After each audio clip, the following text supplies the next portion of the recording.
Nous allons contribuer à avoir des accélérateurs de croissance. Parce qu'on pourrait être tranquille, on pourrait dire, écoutez, donnez-nous là les marges de nos copains allemands et anglais ou américains, et ensuite on verra. Voilà. On pourrait être totalement passif.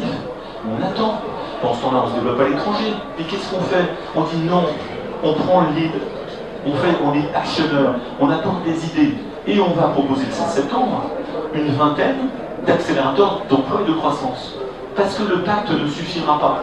Le pacte, il va déboucher progressivement. On va commencer à reconstituer nos marges avec la confiance, la cohérence des actes du gouvernement. N'oublions jamais que les Allemands ils ont mis 3 ans avant de voir un tout petit peu la courbe du chômage s'infléchir. Il y a des tabous à lever, il y a des dogmes, il y a des verrous.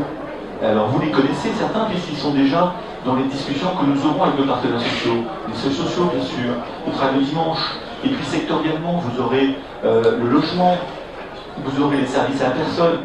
On se plaint, cessez de vous plaindre. L'économie, c'est de la mathématique. Quand vous avez 11% de chômeurs, quand vous avez 0% de croissance, qu'est-ce qu'on fait? Ben oui, on peut ne pas se plaindre. On peut prendre nos clics et nos claques et partir. On peut développer le business en Tunisie, en Angleterre, etc. Voilà, on peut le faire.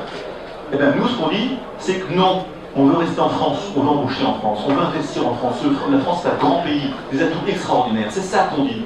Je ne sais pas pourquoi on pleurniche, c'est pas de la pleurnicherie.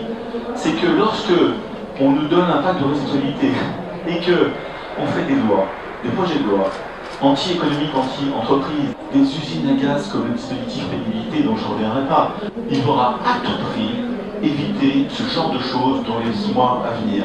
C'est-à-dire, on vous aime, et 3 semaines après, vous avez un ministre qui sort une loi complètement avec des contraintes, des sanctions, des taxes, etc.